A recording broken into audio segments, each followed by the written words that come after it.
Welcome to the Scramble Game Show. Today, I don't have a guest. My guest is my PC. I'm going to do a single person solo host to talk about general things.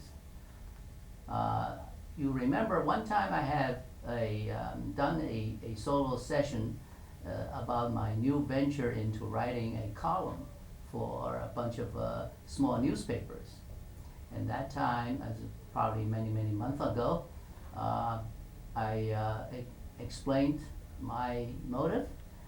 Why do I commit my time to write to small newspapers in the United States?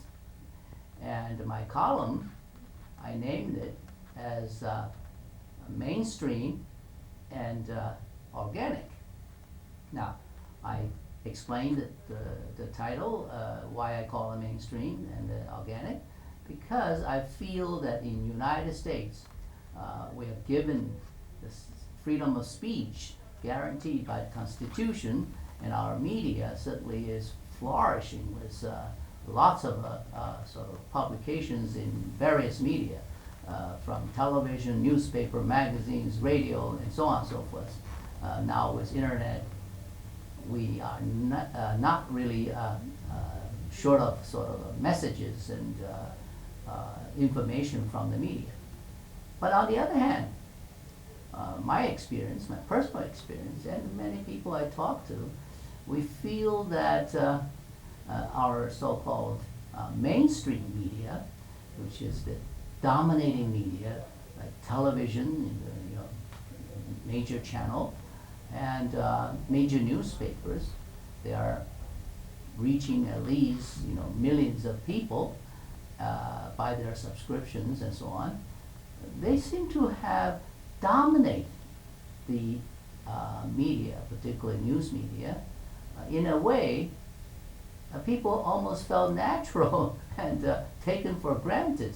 Well, this is mass media, this is mainstream, and therefore they all sound like the same. And in a way that many people may not even agree with it, okay? The mainstream media certainly has influenced the public in general, and that's why sometimes people formulate a public opinion. But as you know, opinions are not always unanimous, and you have different opinions on different issues, and that's when sometimes mass media are covering up, masking the different opinions. So sometimes you do have opinion pages, that publications that allow a different opinion to publish, but that comes so rare in the sense of a percentage. I mean, let's take New York Times or Wall Street Journal, all these big newspapers. How many times the opinion pages are published, in a way that is different from the mainstream, media. From page percentage point of view, frequency point of view, it's so minimal. And of course on the TV, that's even worse, because there's hardly any feedback, in the sense that if you watch a TV, you don't agree with it, there's not much you can do about it. Okay, and that's our mainstream. Now, mainstream media probably exists in every country, in other countries too. There's a dominating media, and we pride ourselves, our media are independent from government, which is supposed to be a nice thing, because you don't want the government to be dominating your media. But on the other hand, are we really independent? If the mass media and the mainstream media all sound alike, then sometimes you wonder. That's when I have been approached by some people that have access to or publishing for the small newspapers in a small group in the United States. Mainly, these are newspapers that published in Mandarin language. Their audience are American Chinese American or some Asian Americans. Of course, there are a lot of Asian Americans are really able to read Mandarin, including Japanese, Hong Kongese, Taiwanese, and Filipinos, and so on and so forth. Now, these newspapers tend to be scattered around the United States in major cities such as Los Angeles, San Francisco, down to the west, they say Chicago, Houston, Washington, D.C., New York City, Boston, these major cities. But even though they are in the major cities, they don't reach the major or majority of the people, particularly if they publish in Mandarin newspaper, hardly anybody can read, right, except the Asian Americans. Now, then why do I accept this invitation to write a column? That's because I managed to convince them, if I do write, I mean, I can certainly write in Mandarin, but I would like to write in English.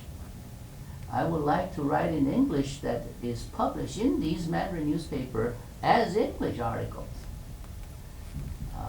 Initially, of course, he asked me, why? Why do you want to do that? I said, well, I really want to reach more people than just Mandarin readers. And I believe Mandarin readers, in fact, in the United States, okay, by and large, this century, more Asian Americans are highly educated. In fact, I might even venture to say they are better educated than average Americans.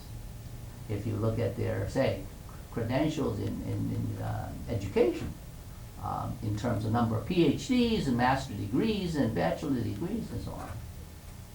They certainly are bilingual. They can read their Mandarin as well as English. Now, if I write in English, and if they do read in English, and then they can be a sort of transmitter through this small newspaper to the English-speaking people. And this, if they do read our articles, means they get informed on issues and so on, and they may, formulate their, ideas or understanding in a way that is definitely absorbing the information from this media. They could be in the English-speaking, society or environment to voice their opinion. So, by that argument, actually, these people seem to understand and agree with me. So, okay, fine, you can write your column in English. And then I tell them that my column is called Mainstream and Organic. He says, what do you mean by organic? Well, I say, well, nowadays, if you read your own newspapers, whether English or Chinese, there are lots of articles about health and about life, and about living and food and so on, and all centered around the key word as organic has become very, very critical. You really want to be living in an organic way, in a sense. You take organic food, you care about what you intake, and you care about the environment. So this organic word has been elevated to more than just chemistry term. It's a term now represent goodness, healthy, okay, and positive in many ways. So I contrast mainstream media and organic media, not necessarily because mainstream media are all bad, although they are pretty bad in my opinion in many ways, in terms of percentage of coverage of news, and lots of news are bad news, and they certainly do not give proportion to the good news as much as the bad news. And in terms of opinion also, as I said before, I don't think they cover a broad spectrum in a proportional way. They do have their agenda. This agenda, of course, you say, well, who represent these agenda? That is up for you to analyze. I think mainstream media, as you know, some media, even though they are private, they are totally controlled by maybe one corporation and a few powerful people. And some media, you might say, well, they are liberal, so liberal that they are, own agenda is to be liberal and convert everybody else to be liberal. So that's what mainstream media is all about. Now, not everybody necessarily agreed and wanted to be, say, brainwashed by a particular, medium. So the organic is the place that people can have a little better sort of equal voice, except they don't have the mass, they don't have the money behind to propagate a message in a way like mass media can. However, nowadays, in the world of internet, as you know, the internet has opened up a new medium for information propagation. Okay? And it's a good thing that the internet is not monopolized or controlled or censored in the way that information are not flowing. And now information is flowing. As you probably know, you get tons of emails every day. Sometimes they are garbage. Well, that's the same thing in your mass media. There are lots of things, advertising, garbage, and so on. But that you cannot help if you want a sort of a medium that is free to you in the sense that it's supported by somebody. And this income from advertising seems to be a universal resources for supporting media type of ventures. So internet, you get lots of things, and you have millions and millions of websites that represent different organizations, ideologies, or opinions, or any social issue or social fabric. So that broad spectrum, in my way of looking at it, is a fertile ground for organic information. But you need to be prudent to get into it, to receive it, to filter it, to digest it. They are not like the mass media that you are bombarded in a way there's no, you're overwhelmed. You have no way of responding or even do anything about it. If you see the television day in, day out, bombard you with certain things, and you just, have to lay back. There's not much you can do. So that's the fundamental reason I believe, okay, as an individual, how am I going to be able to really deal with all the mass media? The only way I can say is, okay, let's at least make the column names in such a way that I can write under this column, mass media and organic, in a way to make that contrast. I can comment on mass media information. I can also comment on the organic media. I can contrast them as well. So that way I feel this column may be worthwhile my time put into, so that I can deal with issues that as a personal contribution to the world. And as in my semi-retirement life, I'm not wasting time. That's the reason I engaged in this mainstream and organic column writing. Now, today I'm going to sort of broadly review what I have done so far in this past, I thought it was a few months. Now look at it, it's already more than 6 months, so it's half a year already. As you say, people generally, when you write things, do things, whatever, if it's approaching a year, it's almost some time to reflect on. And I feel that maybe I should think back a little bit and see what I've written and whether it's meaningful enough that to continue on and so forth. All right. So what I will do today is to review with you. In fact, I am reviewing myself the first time in a way. I just copied from the website. The website, in turnout, is www. Okay. Later on, if the studio can flash that out, you can flash that out. It's www.us-chinaforum.org. Okay? Now, that website holds the articles that is related to this, of course, U.S.-China, relationship as a forum, and these articles are published, okay, weekly in, at least I know, 5 newspapers as like a syndicate, okay. As you know, many newspapers are in a way syndicated. Sometimes one article can be published in 10 different newspapers, all owned by one enterprise, okay. Now these 5 papers are all small Mandarin newspapers. They are not syndicated in the sense of enterprise. They are basically in agreement with this group of people that wanted to have one place to write things and voice their opinion.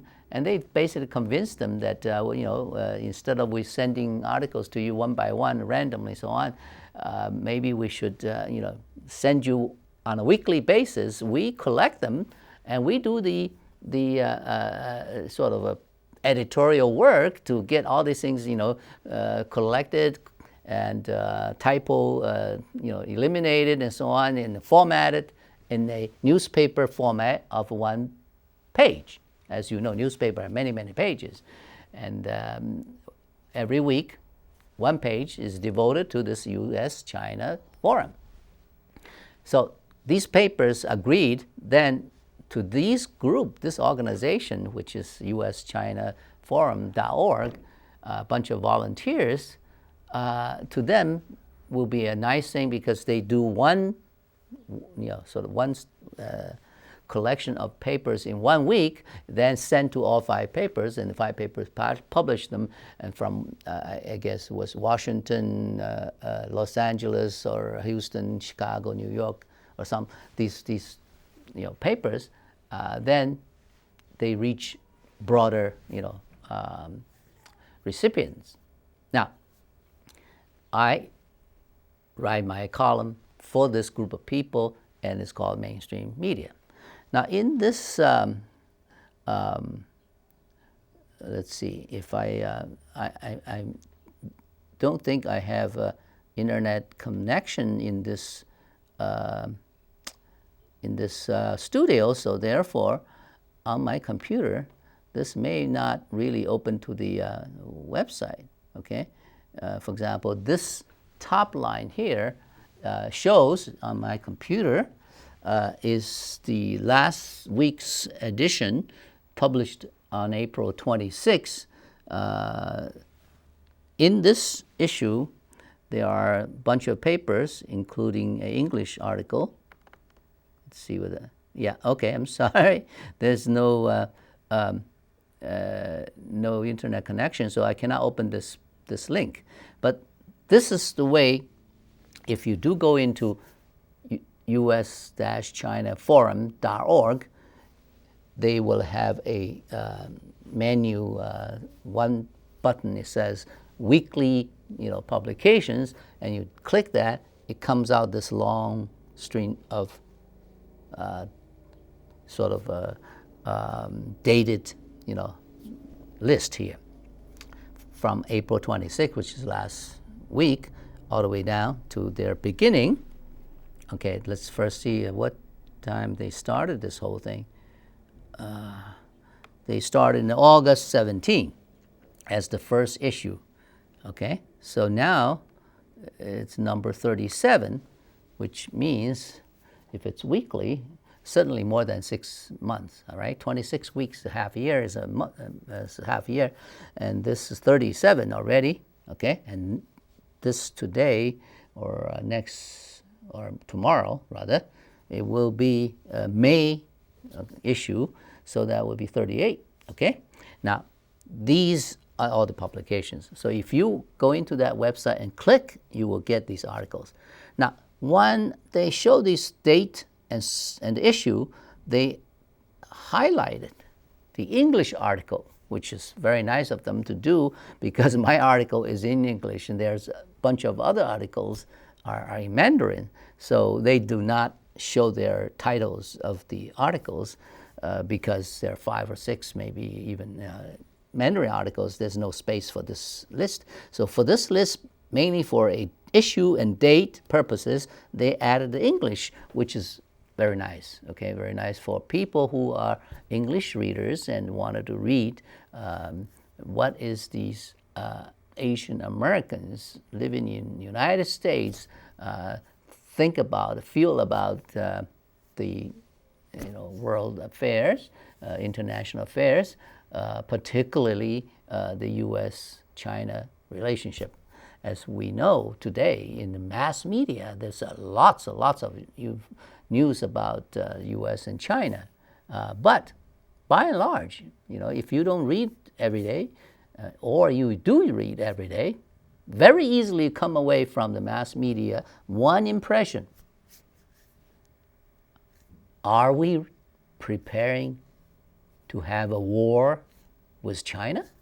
Or are we targeting China as the new Cold War target? It certainly sounds like it and reads like it and it feels like it, okay?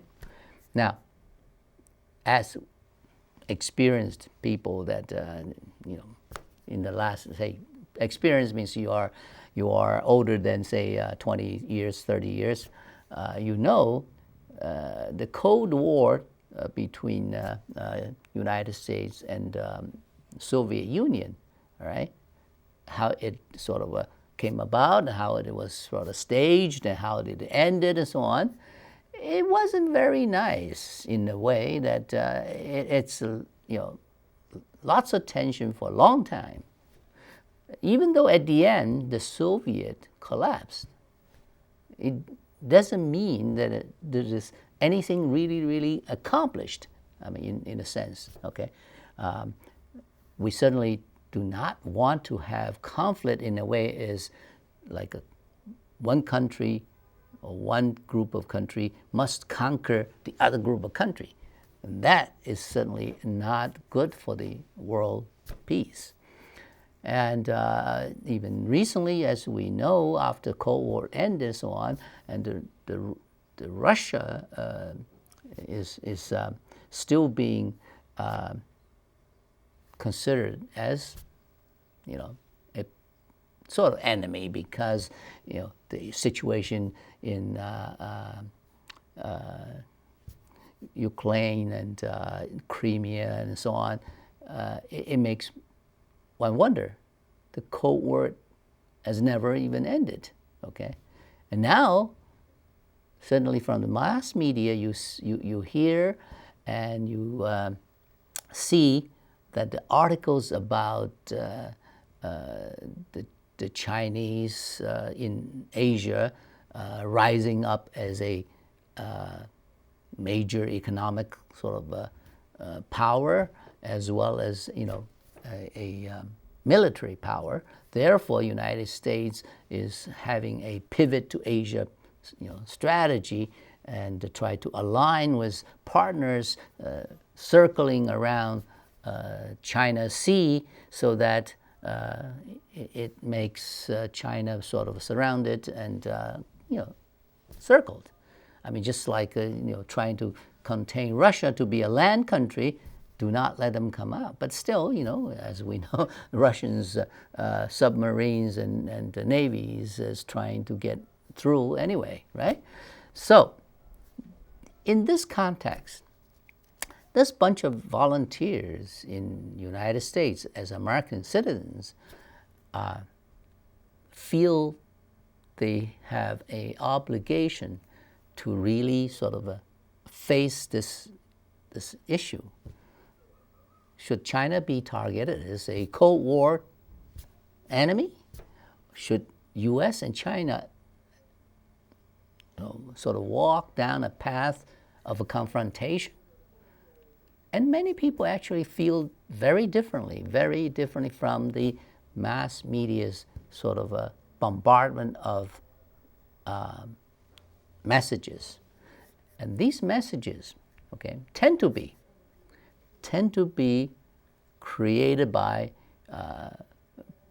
people that have the past associated with the Cold War, associated with the military aspect of the United States in terms of the past,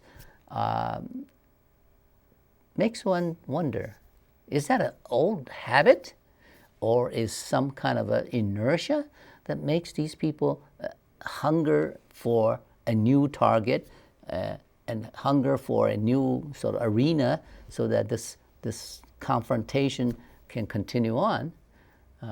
Sometimes you wonder, is that because that holds your job? I mean, if your job is somehow dependent on this kind of a situation, maybe then, you will continue to, play the drums, so to speak. But these people that I sort of agreed to write article for them are purely volunteers, and many of them are retirees, actually. Now, they have their career, they have their businesses or, educational, like professors and so on. And they had their sort of American life or American dreams, and they are reasonably accomplished people, and in a sense that they did not waste their lives. But now they feel the world, okay, is, at least in the current situation, the U.S. foreign policy is leading to a path that it's not necessarily the correct one in their opinion. And I happen to believe that's it's very, very, possible that the path was not well thought out, nor designed by really understanding, okay, the Chinese, although everybody always say, oh, China's 5,000 years history, and all this seem to be that we know a lot about China, but actually we don't, in the sense the Americans, okay? I happen to be this group of people, including myself, being American Chinese, we definitely have a little more knowledge about China and about Chinese culture, Chinese history, and we feel that politics and foreign policies cannot be divorced from the people's heritages and the people's culture, okay, and their historical sort of behavior. In many ways, that's much, much more important than a local event or so-called geopolitical strategy that is not necessarily dependent on a good understanding of the history, culture of people involved. Okay, take for example. Okay, I'm going to show this list a little bit later. Okay, if you bear with me, I'm just give you a little background. Take an example recently, the so-called Diaoyu Island. Diaoyu Island is a tiny little island in the southeast China Sea. Historically, is part of China's territory. And of course, Chinese territory has been varying throughout history in the sense of expanding or shrinking, or in a way that not in terms of modern definition, because the Chinese people do not sort of believe in military conquer as necessarily the way of sort of declaring a territory. For instance, You all know that these islands called Okinawa. Okinawa, historically, always been like Chinese territory because the kings, and every year in those islands, they are paying sort of a tribute to the Chinese emperor, and Chinese emperor always sort of blessed them with, sort of a goodwill and protection against the pirates or against other, invaders and so on. In historical sense, that's the relationship. And China often not really have to sort of make these independent little countries to give up their independency and to be part of China. And that's always have been the historical relationship, except, of course, during, say, from say in the 19th century, early 19th century, 1830 some years, the so-called pirates actually turned out to be is the Japanese people. They are ambitious. They have gone through a realization that the Western advances in terms of military strength, in terms of the Western culture, it's far superior than the Eastern, even though, as you know, the Japanese or whatever surrounding countries inherit a lot of culture from the traditional Chinese, from language, from day-to-day life, cultural customs, and so on and so forth. The Japanese went through a transformation